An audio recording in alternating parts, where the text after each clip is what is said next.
ஒரு ஊரில் ஒரு பெரிய ஜோதிடர். அவரை பார்க்கறதுக்கு கூட்டம் குவியும். காலையில் உட்காந்தாரானா நைட்டு 11 12 ஆகிடும்.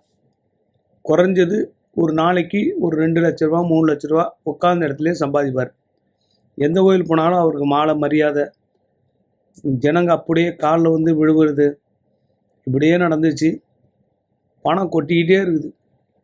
ஒரு நாள் குடும்பத்தோட ஒரு கோயிலுக்கு போகிறாரு. அங்கே கோயிலில் இவரை கண்டுபிடிச்சி இவரை நிற்க வச்சு சாமிக்கு முன்னாடி மாலைலாம் போடுறாங்க. சாமிக்கிட்ட இருக்கிற மாலையெல்லாம் எடுத்துன்னு வந்து அவங்க பிள்ளைகளுக்கு ஒரு இக்கட்டான சூழ்நிலை போகுது. என்னடா சுதந்திரமாக நம்மளால் வர முடியல, இவருக்கு அப்படியே காலில் வீறாங்க ஜனங்க. சாமியை கூட அப்புறம் தான், இவர் காலில் தான் நிறைய பேர் வீறாங்க.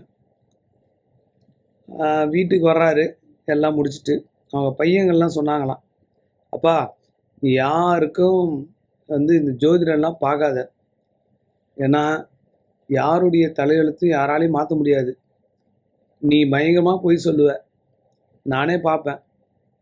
இது நடக்கும் போன்ற, அது நடக்கும் போன்ற, இது நான் முடிச்சு கொடுக்குறேன்ற, நான் செஞ்சு கொடுக்குறேன்ற, ஏன் இந்த மாதிரி பொய் சொல்லிக்கிட்டு ஏமாற்றி அந்த காசு சம்பாதிச்சு என்ன பண்ண போகிறவா? நிம்மதியாக இரு. கடைசி காலத்தில் பொய் சொல்லி ஏமாத்தாத. யார் ஃபோன் அடித்தாலும் ஐயா பூஜையில் இருக்கிறாரு, ஐயா யாகத்தில் இருக்கிறாரு, ஐயா வேலையாக இருக்காரு அப்படின்னு எங்களே பொய் சொல்கிறேன். வானாப்பா இந்த காசு, இது வந்து ஒரு பாவ காசு. நைட்டு 2 மணி 3 மணிக்கெல்லாம் ஜனங்க ஃபோன் பண்ணி கதறாங்க. எல்லார் ஃபோனையும் அட்டன் பண்ணுறது ரொம்ப கஷ்டம்பா. இதில் வரக்கூடிய ₹1 காசு கூட நமக்கு நிற்காது. எல்லாம் ஹாஸ்பிட்டலுக்கு தான் போவோம்.